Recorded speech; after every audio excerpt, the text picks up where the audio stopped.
In every heartache, there's a hidden seed of strength. Join Portia Booker on The Grief Grantor as we journey through stories of resilience, finding gratitude in the echoes of grief. Together, we transform sorrow into strength, pain into purpose. Welcome to The Grief Grantor, where your healing journey begins. Hello, everybody. Welcome back to another episode of the Grief Grantor. I hope that everyone is doing amazing. First and foremost, if you're not already following me, make sure that you follow me on Instagram at Portia the Grief Grantor. So, you guys, I had an interesting thing happen to me on Christmas Day that I didn't share with anybody. So those of you who follow me on Instagram, you saw in my story that I went to the lake and I took the little glass keychain that I had been gifted after my mother transitioned with an electric picture image inside of it. And one of the things that I did was after I wished my mom a Merry Christmas, I took time to kind of just hang out around the lake. Well, while I was hanging out around the lake, I encountered this woman who she had like a little shrine set up at the lake. I'm like, oh, well, this is interesting because I could smell the sage and the lavender that she was burning in the incense. So I went over to her and I said, is this a shrine that you have? And she said, well, no. She said, this is a prayer station that I set up for my husband and my children. And immediately I thought, oh, my goodness. I'm like, did they pass away? Like, what's going on here? So she shares with me that her beloved husband and her children, they were taken away from her. Well, her husband is very narcissistic. And, this place where she was the space that she would always take her children to play. So I gave her a big hug. I said, can I hug you? So I did. And I could feel the extent of her love for her children, that on Christmas Day, that she would take time to spend moments in a space that was once cultivated in happy moments. And today on Christmas Day that she was there, it was very hard for her. And so when I think about grief in general, grief is the result of loss or change in our life, right? But I think also within grief, there's a level of gratitude that can be cultivated. There's a level of resilience. There's a level of intention. There's a level of empowerment and also forgiveness. The fact that this woman was open to share with me about what was going on in her life and also the amount of love that she has for her children and also her husband, I thought was so profound that she took time to really dig in to her hurt, but also took time to really embark on her healing journey through the challenging holiday season. So for all of you who are tuning in, let's always remember that grief, the depth of our grief, is the depth of our love, right? Grief and love are very much similar. So when we see ourselves, whether it's through the loss of a loved one, through the loss of a pet, through the loss of a spouse, through the loss of a job, let's not diminish the grief journey that we're on. Instead, let's find empowerment and find gratitude in the moments that we've cultivated in that time or season in our life. So we're going to take a quick break right here on the Grief Grantor, everybody. When we come back, we're going to be joined by an individual who I like to say has turned his grief, his journey, and also combined his beloved late wife's story into their own love journey for the masses. So we'll be right back on the Grief Grantor. Hey there, I'm Diane Forster, host of I Have Today, where we talk about the art of intentional living. Our show is on the Fresh Takes channel on Mondays at 11 a.m. Pacific. So if you're ready to be inspired, empowered, and educated and learn how to live the I Have Today way, then tune in. Hope to see you there.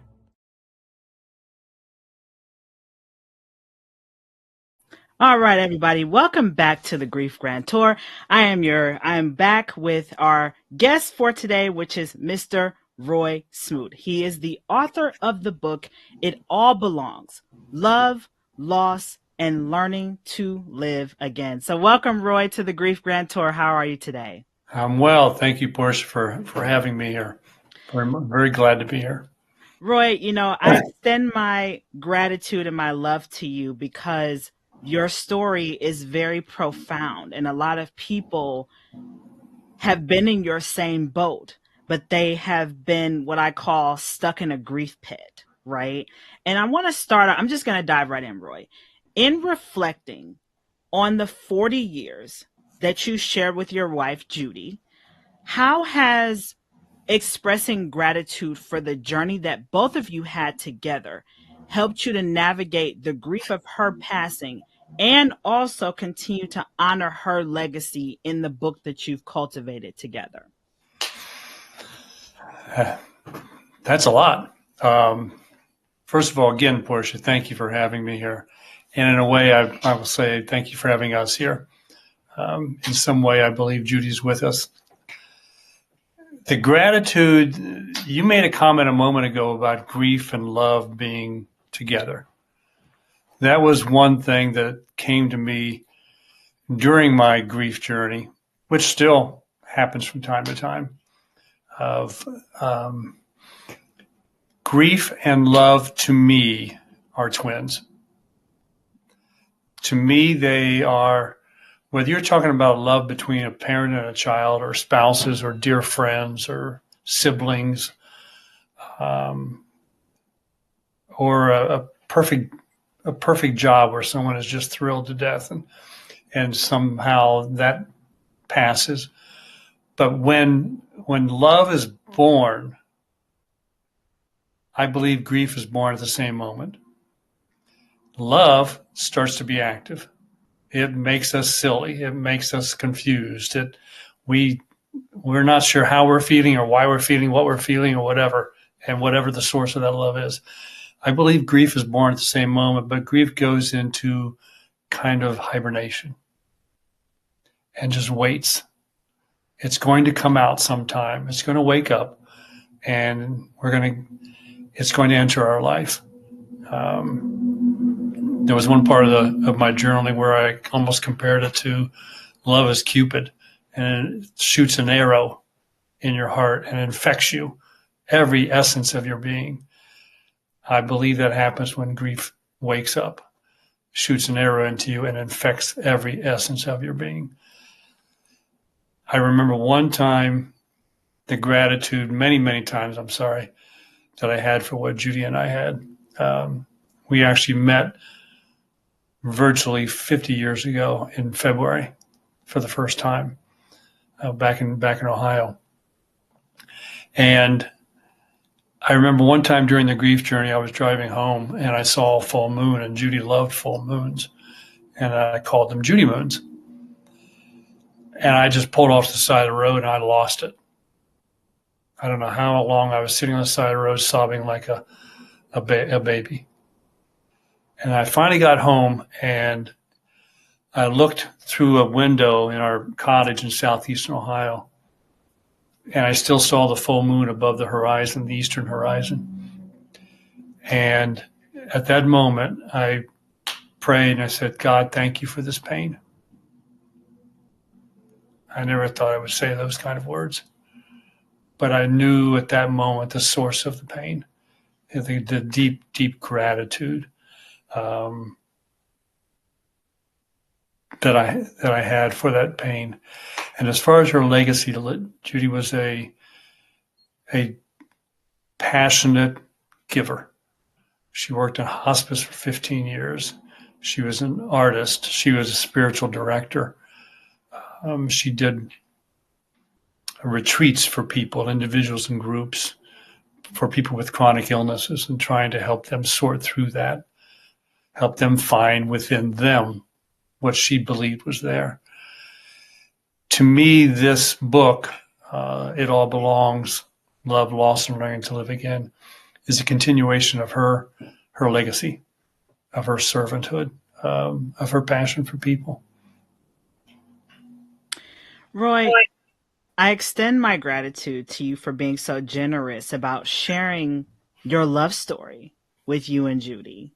And I'm curious, Roy, when you brought up about the Judy moons, right? These full moons that she loved, right? When you see them now, what's your response when you see them? Do you smile? What kind of comes up for you when you see them now? Quite often I smile. When I see them, I think of her. And sometimes I out loud or silently say, "Hi, Judy." I feel like she's saying hi to me. And my wife, June, is a very good friend of Judy's also. We all met at the church we were at in Columbus, Ohio. And she knows that how the full moons were special to Judy. Full moons were also special to June. So it's kind of a continuation and a blending. Yeah. Well, I love, Roy, how, and I've never heard this before, how grief is like twins. When love is born, grief is also born, but grief is kind of in hibernation or dormant until that love energy has changed, right? Right. And I feel like in your case, now that you've remarried to June, that love energy that you had for Judy, in a sense, attracted her same kind of like image a little bit in a different person. The love that I have for June is so entirely different and so wonderful and so blessed. For me to be loved by two incredible women and to love two incredible women in one lifetime, it's a source of gratitude. Speaking of gratitude, that it's hard for me to wrap my heart around sometimes. June told me one time that when we were seeing each other, that one of the reasons that she fell in love with me is my promise to Judy to have this book published, and then keeping it published, or keeping that promise. And it's been a 5-year project, and we released it on December 1st. Roy, I gotta ask this, kind of like the elephant in the room, right? A lot of people, as I mentioned in the beginning, they get stuck in what I call a grief pit, where if they lose a spouse or if they lose a job, a lot of times their openness to embracing love again is kind of shut out because they want the direct replica of the person who made their transition. So I'm curious, Roy, what did it take for you to open your heart up to love again, considering that June and Judy are very different? But what did it take for you to really open your heart up to that? What was maybe the limiting belief that you worked through to attract love back to your life?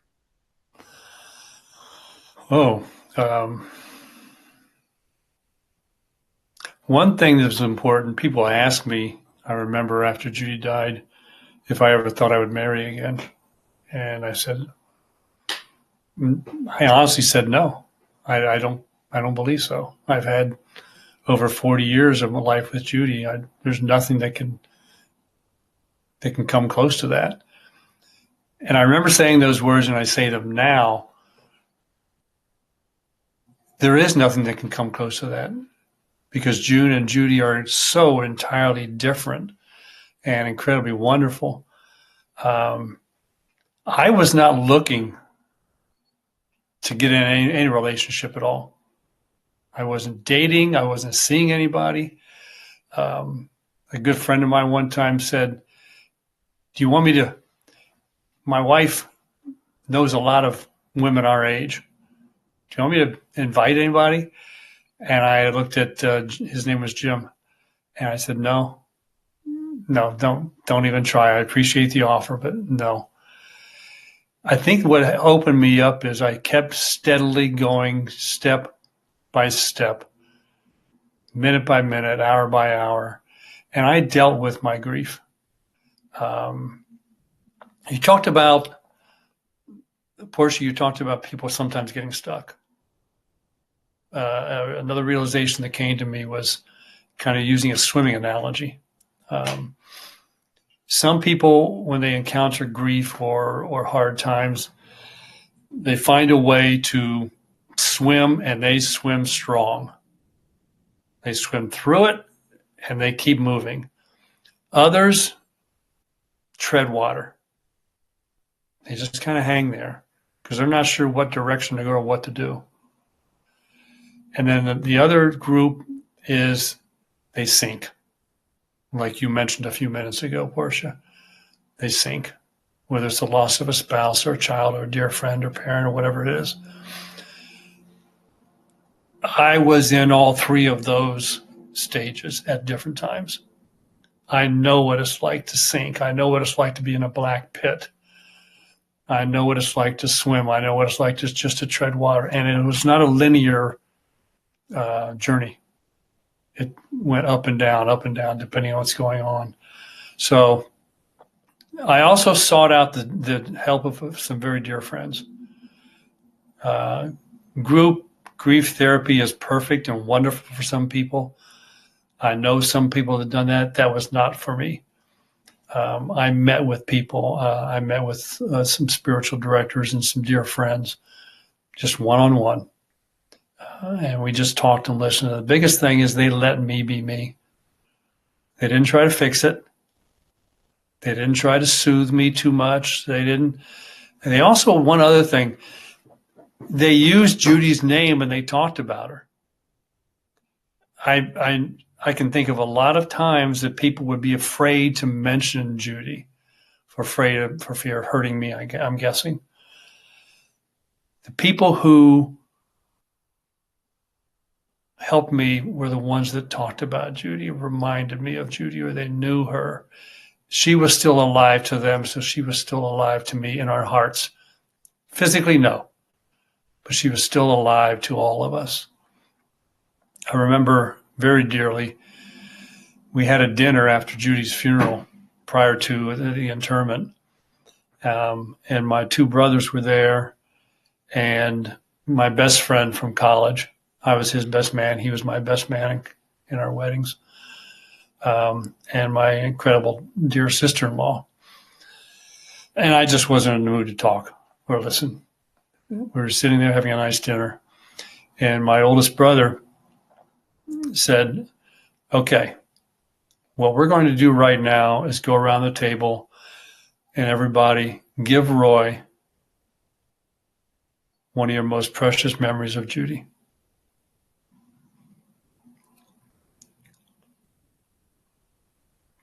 That was an incredible gift because I was hearing about times when they were with her and we were all alive. The last thing I wanted to hear was a lot of sobbing, and it was incredible. So I wrapped myself around people I know who could walk with me.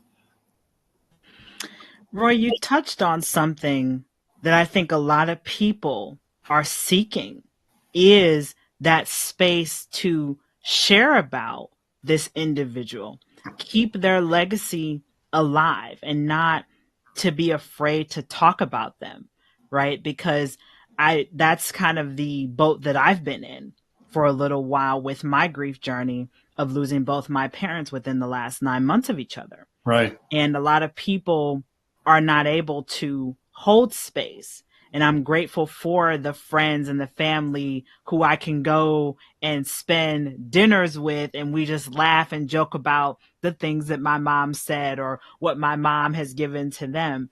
So I really appreciate you really shedding light on that, Roy, because I think there needs to be more of that in the world today in order to maybe help more people to ease their grief journey and not either tread water or completely sink. Right. So we're going to take another quick break right here on the Grief Grantor, everybody. When we come back, we're going to continue our conversation with Roy Smoot. We'll be right back.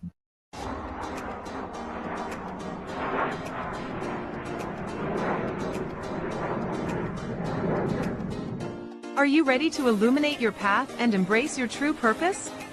Welcome to the Secrets of Being retreat in the breathtaking landscapes of Costa Rica. Experience a life-changing journey, surrounded by the vibrant energy of nature. Make connections with like-minded visionaries and changemakers like yourself. Discover the power of love and light as we dive into transformative workshops, guiding you to unlock your highest potential and radiate positivity. Connect with the wisdom of the earth, immersing yourself in the beauty of Costa Rica. Let nature inspire your journey of self-discovery. Awaken the visionary within, and let your light guide you to create a positive impact on the world. Join us at the Secrets of Being Retreat and Shine Bright. Reserve your spot now and take the first step towards a purposeful, inspiring life. Embrace the secrets. Embrace your light. Embrace your being.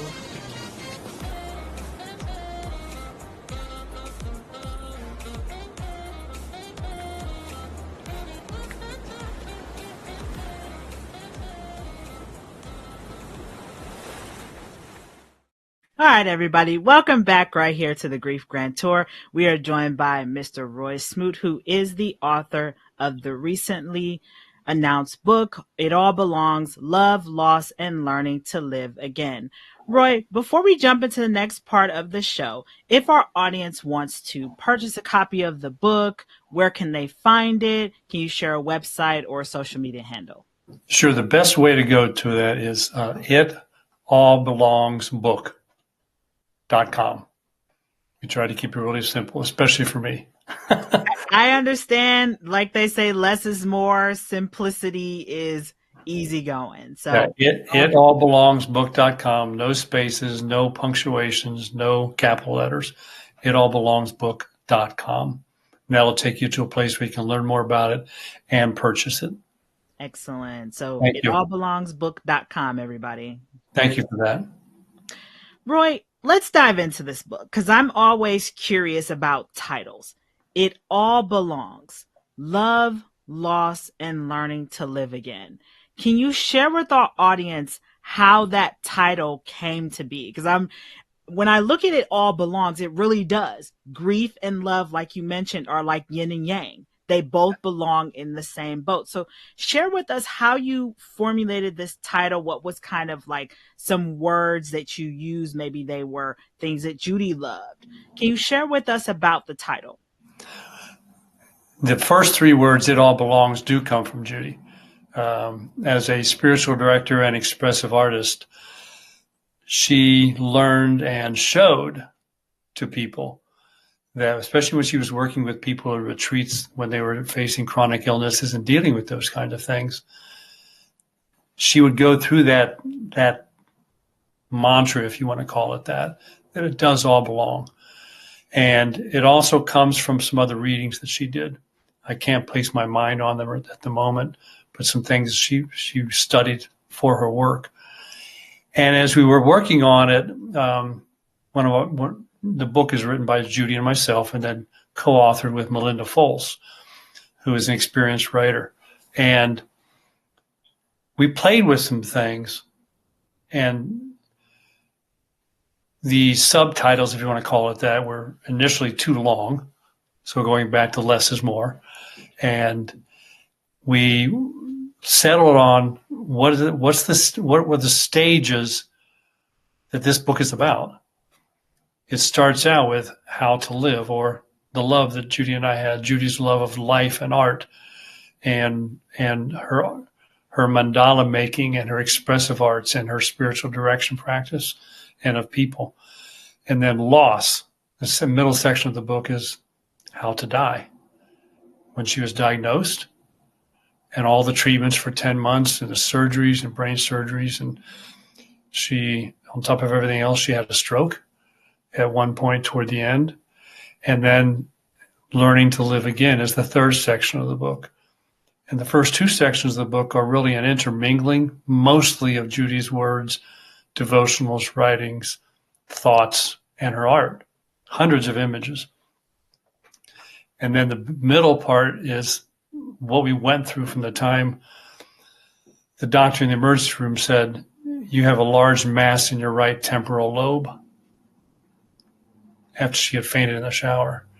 And those are the 8 most horrific words I've ever heard in my life. And that was the beginning of the journey that we went through, of all of her treatments, of the grief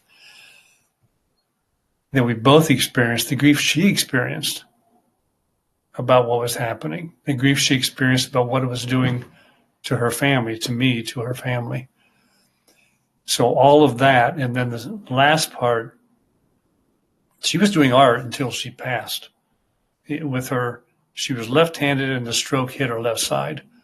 So she found a way to do art with her right hand. And she kept doing these things.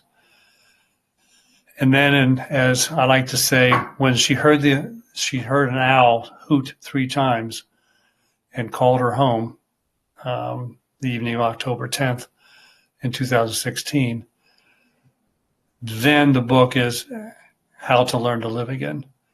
And that is my journaling for 2 years.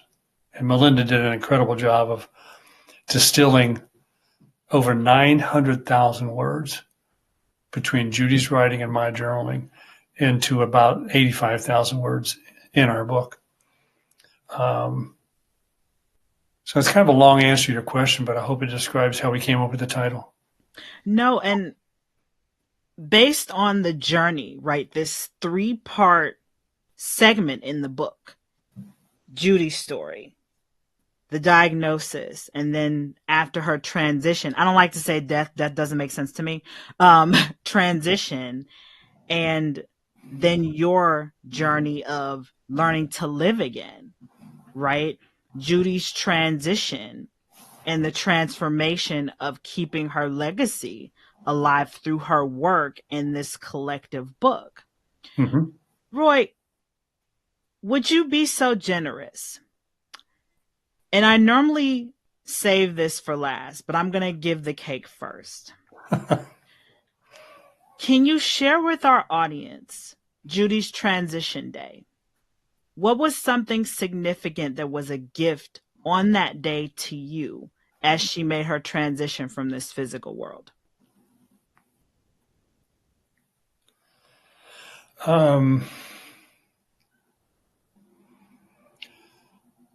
The hospice facility that we were in, the hospice home called Pickering House, was an incredible place. There was a lady there. Judy used, I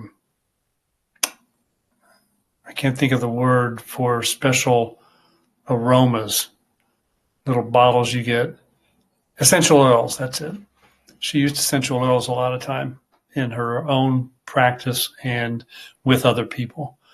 There was a lady at the hospice facility who was also an essential oil advocate, probably the best way to say it. And Judy was quiet. She wasn't speaking. She could hear everybody, but we knew she was very close to moving on to transitioning. I do like your word. And the beautiful woman came in and asked Judy if she could give her an essential oil bath. And Judy just opened and closed her eyes quickly. And she was not opening her eyes very much at all at that point, but she found the ability to respond. And myself and 3 dear friends of Judy's were in the room. And Portia, it was an anointing. The kind lady was preparing Judy's soul and body for the transition. It was a sacred moment. No matter what faith you follow, it was a sacred moment. And then that night, we realized when that was happening, staying there for a moment, we realized when that was happening that we were on holy ground. And again, no matter what faith background you follow, tradition, we were on holy ground. And everybody just, there was no sound. None of us were making a sound. Probably the only sound we heard was Judy breathing. And then that night, as I did all through her hospice time, I crawled up in bed beside her and just held her. And I listened to her breath weaken. I listened to her breath pauses which happens when someone transitions. You probably experienced that. It's not like the movies or the TV when things just, okay, stop. There's a breath, there's a pause, and then all of a sudden there's another breath. And I just held her in my right arm with her head on my right shoulder. And she had used a phrase when her father transitioned about 10, 12 years earlier. She told him to fly and be free. So as she was transitioning, I whispered the same things to her. And I said, fly and be free. And at 8:45 p.m., she flew beautifully. Roy, can I ask, did you see her spirit leave? No, but I did feel it. I did not see it, but I did feel it. And then as I was walking out to the car with her belongings and mine, because I had been staying 24/7 at the hospice facility with Judy. As I was walking to the car in the dark, I heard an owl hoot 3 times. That's signal in some tribal nations and some indigenous cultures. That is a sign of the owl spirit guiding the person's spirit to the next stage of his or her life. There's an incredible book. It was written 50, 60 years ago called I Heard the Owl Call My Name. It's a short book. I think it's the only book ever written by the author. I Heard the Owl Call My Name. And it's about a missionary priest, young priest, in a tribal nation community in Canada. They call it First Nation up there. And it was an incredibly perfect description of what happened that night.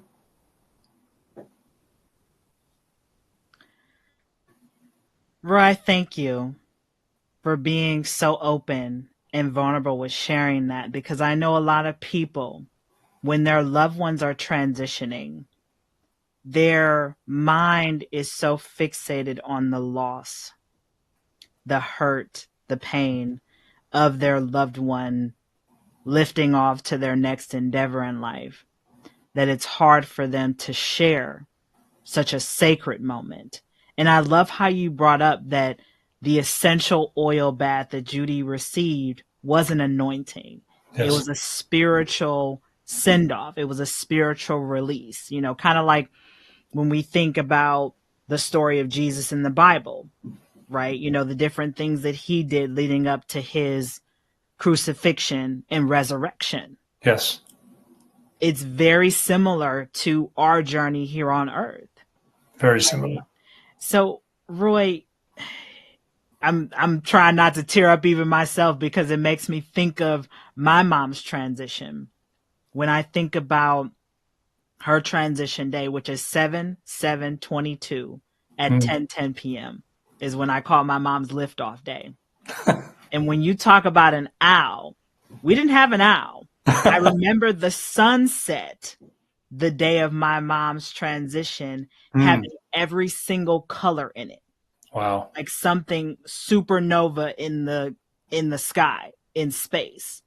Like literally when you see the different movies like Star Trek or Star Wars with the different stars and the galaxies, that's literally what I saw in the sky on the day of my mom's transition.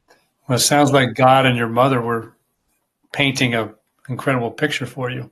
And my mom knows that I love sunsets. Yeah. So that's why I knew that this was a special message, even for me, as she transitioned. And the very next day, Roy, after her transition, when I went out on my front porch and looked in the sky was the same color pink as my mom's robe that she wore in the hospital. So they essentially they know to give us a sign of some sort. And it's funny. I It's completely funny. agree with that. Yeah. We are mind, body, soul, and we're mind, body, heart, and spirit. Our mind and our body transitions and wear out. And our heart and soul are the only two things that I believe survive us being on earth. And they move on to whatever those next steps are, those next stages, heaven, or whatever somebody else believes. And I do believe that love and that knowledge and that soul connection continues beyond forever. I agree with you. 100%. Roy, how often, I'm curious now, since Judy's transition, how often do you see anything owl related? Owl related? Yeah, whether it's an owl journal or you hear an owl, depending on where you're at. We don't have very many owls up here. One time, you just brought up a memory, Portia. June and I were taking a walk through the neighborhood, and we saw a movement in the, this was in winter, I think it was. We saw a movement in the trees, and all of a sudden, and this was a big owl, spread its wings and flew across the street in front of us. And we both saw it, and yeah, I thought of Judy right away. I thought, okay, Judy's saying hi. And we went to an animal exhibit, if you want to call it that, for little children at a local conservation place here called Wild Home Farm. And one of the birds that the individual brought out was a small, beautiful, maybe 6-inch, 7-inch high barn owl. And it was the cutest little thing, and the kids were oohing and eyeing wonderfully, and so were the parents. And yeah, when I see owls or things, yes, I do think of Judy, without a doubt. Owls are wonderful. I think I've only seen one up close. But my dream is to hold an owl. But I know, there's all types of things when it comes to doing that. So we're going to take another break right here on the Grief Grantor, everybody. When we come back, we'll continue our conversation with Roy. We'll be right back. Hey everyone, this is Araya McGarry. I'm the host of Get Celebritized with Araya McGarry, right here Wednesday nights, 8 p.m. Eastern Time on the Limelight Network, right here on E360 TV.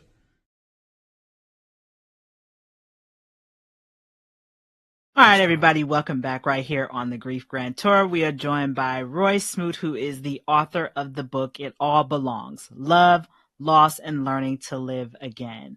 And before we took a break, Roy was so generous with sharing with us Judy's transition day, from the sacred anointing all the way to the owl hooting 3 times to let him know that she had made it to her destination. Roy, I want to touch on, one of my favorite things, and that I've learned through my grief journey, is the power of intention, right? Intention is a very powerful word in my toolbox. When you were working on this 3-part book, detailing both your perspective and Judy's, what was kind of your intention? I know you wanted to honor her wishes to get her work published, but what was your intention? Well, one thing was to keep the promise, to keep my promise to her. And when people would see her art and read her devotionals and read some of the things that she wrote and descriptions, because she would use secular writings and Christian writings. She quoted Rumi and a lot of other people and different things in the book. They would say, you need to publish this. You need to get this out there for people. And then when a few people that I trusted enough to expose my heart would read my journal writings, they told me the same thing. You need to get this out there. And I remember a particular lovely woman who said, and her name is Noreen, and she said, I don't mean to be stereotypical, but most men don't write or do or say what you're writing and doing and saying. The level of depth, the vulnerability. And she said, you need to get this out there for men and women. So one of our hopes, and I know Judy's with me, and June, my wife, is that this is read and used by men and women, both, because we believe it can be a tool and a resource for both. The intention was to get it out there and get this in as many hands and hearts as possible. It is a book to be used. The intention is for it to be used. There's one part of it that describes how to make a mandala in detail, which Melinda helped with. Make your own personal mandala, and then what mandalas are, the history of them from other cultures being used. And there's a part in there about what does it mean to journal. I had a conversation with my cousin after Judy transitioned, and she said, I've always wanted to journal. I looked at her and I said, Kim, start. Well, I don't know what to write. Why don't you just start with each day, write down 3 things you're grateful for. And then also, if you want to, write down one thing that really ticks you off. Just be honest. I don't know if Kim continued that, but anybody can journal. You can use a big notebook. You can use 3x5 cards. You can use whatever you want. When I journal, I kept it with me all the time. You'll see in the book I describe, I took it into pubs. I took it into restaurants. I took it to libraries, my front porch. I took it with me when I went out west to the Grand Canyon and the mountains. I took it with me when I went to Iona, a small island off the west coast of Scotland. If I was anywhere, one of my journals was with me. So the intention is for this book to be used. We have pages in there where you can write your notes. You go through a section, and it's called Reader's Notes. It's June's idea. You're reading something, some thoughts, some inspiration, some hurt from your own grief or something is happening. Jot it down. Use it. We also left margins in the book, so if you want to do some art, do your art. And Judy if she was sitting here, she would say, mess it up. Make it your book.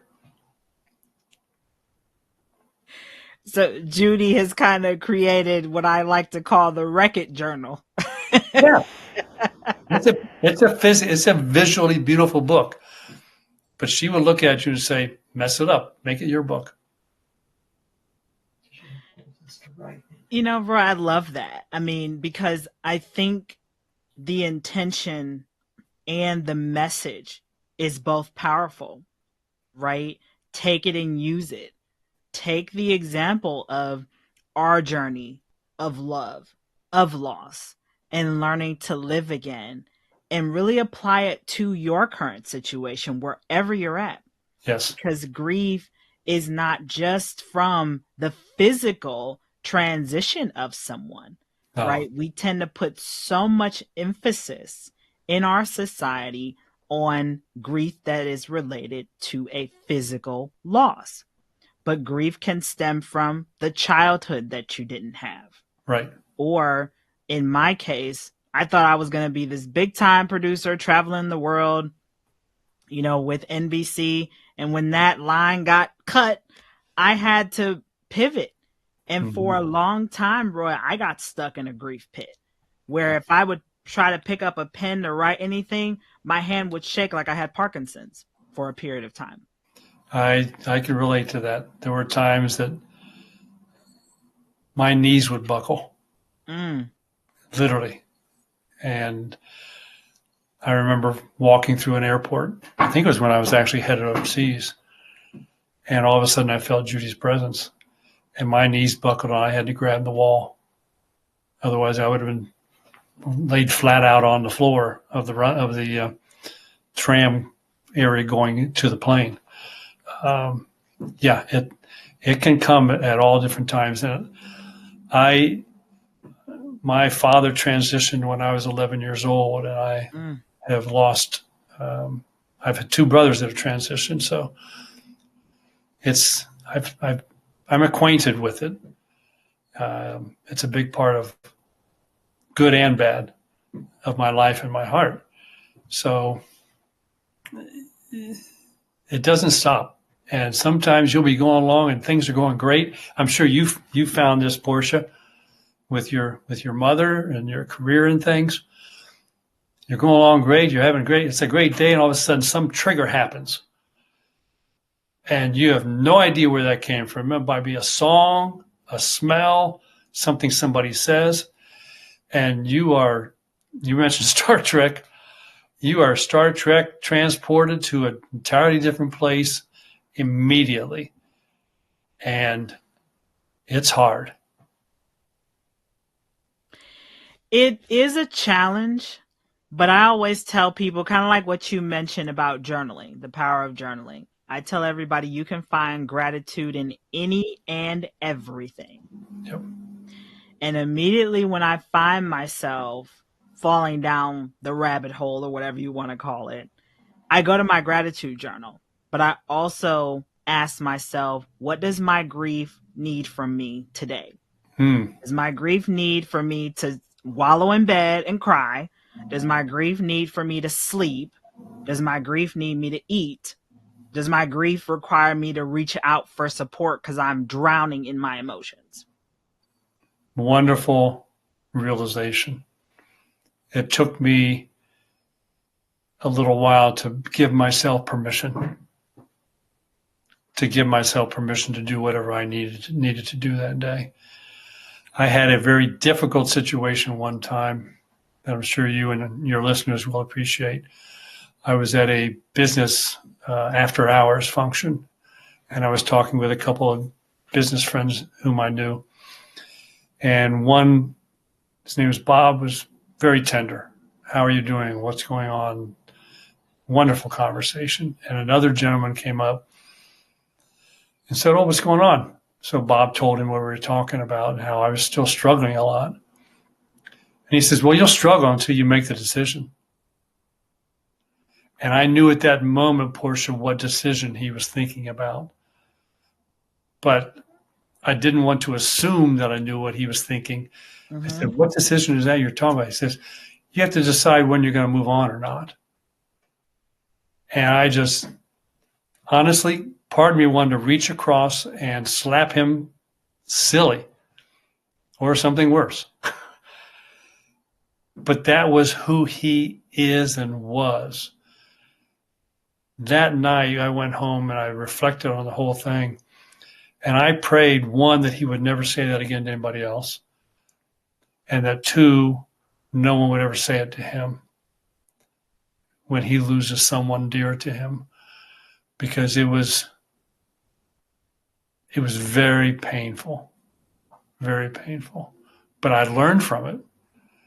I will never say anything like that or do anything like that. The learnings are innumerable. You mentioned a hole, a pit. I tell June often, there's the image that we sometimes hear about, someone reaches down the pit and grabs you and helps lift you out, which is a beautiful image. I really believe that June and God dove into the pit with me and stayed there for a while. And then they helped God helped June and I crawl out of the pit together. Because for some reason at that moment, I wasn't ready to move out. And if someone had reached, I'm not sure I would have grabbed the hand. She dove into the pit with me.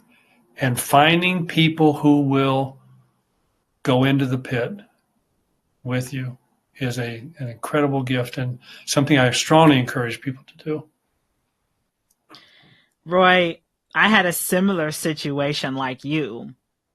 2 weeks after my mom transitioned, literally. And it was a little gentler than yours, but it was still very much a look. I'm ready to go WWE SmackDown versus Raw in my front yard with you right now. Yeah. And this was somebody who was a therapist who said this to me. And the thing of it was, they said it in a way that it got me to think. 2 weeks after my mom's transition, I went to pick up her ashes from the funeral home. Mm-hmm. And as I put her ashes into the backseat of my car, it makes me think of that TikTok video of the guy who's driving his Honda Civic and the owl flies into the window. And the caption is, when your spirit guides need to reach you with a direct message. That's literally what kind of happened to me. Okay. Driving home, and all of a sudden this epiphany comes into the window. Yeah. Portia, what if your mom's transition is for your transformation? And I'm like, what does that even mean? Wow. And then when I meet with this therapist that same week, and they say to me, Portia, you need to take time and let God know how you feel about your mom's transition. Because from what I'm gathering for you, your mom's transition is for your transformation. Literally, I was like, what is this? And so, kind of similar to you, I was ready to be like, look, I'm not ready to hear this. But at the same time, our brain and our spirit guides, whoever they are, they know when we're ready. They know. So for me, hearing that early on really helped me to stay afloat and give myself permission to grieve during that time frame. And it helped me after my father transition. Sure. Right. Both my parents within 9 months of each other. I'm grateful it happened back to back like that, instead of this year, then 10 more years, and I have to rip the wound open all over again. Yeah. This time I can patch it together like a little box, uncover it, and go about it like that. And what you went through and how you processed things and how you felt, it all shows Judy's use of art and study and devotional writings and quotes from a lot of different people and organizations. And mine was journaling. But like you had other tools you used. This book isn't saying this is the way. Do art, do journaling, and everything will be fine. It could be gardening. It could be pottery. It could be taking walks. It could be hiking. Whatever comes to you, whatever that transformation that you just talked about, that you receive that message, whatever is part of you, do it in a way that is best for you. Use the tools that are given to you, the skills, that the nudge or the slap upside the head and the heart of this is what's going to help you walk through this journey. There's so many different ways, and maybe some things that the way we did it can then be applied to other ways. That's one thing that we're hoping. And this is not just about cancer either. This could be about any disease. This could be about getting the phone call at 2 a.m. from a military officer, or a knock on your door at night, or whatever. These things hopefully will help people in all sorts of circumstances. 100%. I think, Roy, what you've created, this amazing book, individuals can take it and really use it during various seasons of grief, and not necessarily from the extension of a physical transition, but even as they embark on this year of 2024. Maybe they're in this space where they're like, I want more out of my life, right? Let me learn to shed some of these layers, right? And learn to live again through the beauty that is existing in the world in so many different areas. And you just used the word shed. As soon as you said that, Portia, something clicked in me. Sometimes shedding is very ugly, very vulnerable. And Judy and I both did not hesitate to get ugly in this book, in our words, in our thoughts, in our writings. And sometimes that was arguing at each other. I didn't say with, I said at each other, because it was this black cape of her treatment and everything hanging over us. And sometimes the rage and the anger was also directed toward God. Mm-hmm. And someone reminded me a long time ago, there's nothing you can say to God, again, whatever tradition you adhere to, that God hasn't heard. So if you need to rage, and then find a few people, if you can, that you can rage with, and they will just listen. Shedding is not the snake skin just kind of falls off as the snake moves on. No, it's rough, but give yourself permission to do it. And as I've mentioned before, grief is about letting go of the societal narrative that we have to stay in this boat of doom, of gloom, of sadness. And instead, grief is about cultivating your own understanding and letting go of the things that no longer serve you and really adopting a mindset that encompasses your values and what brings you joy at the end of the day. Yes. If you hang on to it, it will envelop you. Oh, yeah. It will surround you and suck you into a hole that you can't get out of. I did, as I talked more and more with myself, with my friends, with God, in my journaling and otherwise, there was a process where I recognized the joys with Judy, and I recognized the joys in my life right now.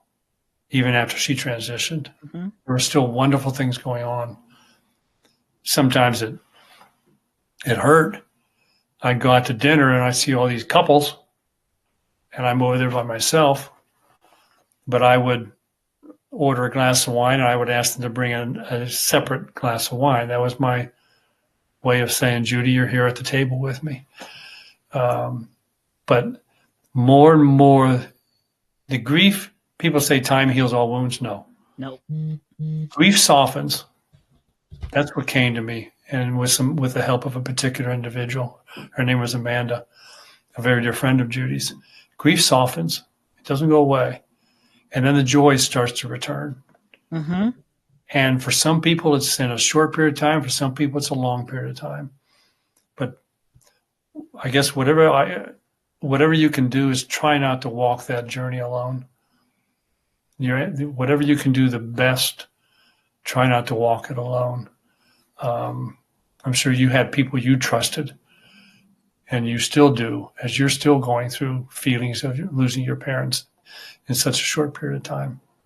And 100%, Roy. And, I would also add, before we close up, for our audience, remember that grief is a personal journey, but it is also a universal experience. So embark on your grief journey with love, with grace, and also grant yourself permission to grieve. Yes. Well, everybody, that was Roy Smoot that you heard from here on the Grief Grantor. And that concludes this episode, and we will talk to everyone next week. Thanks for tuning in. Thank you for joining us on the Grief Grantor. May the story shared today light your path and guide your heart toward healing. Remember, with every moment of grief, there's an opportunity for gratitude, resilience, and empowerment. Continue your journey with us online and share your own story, because in this tapestry of life, every thread matters.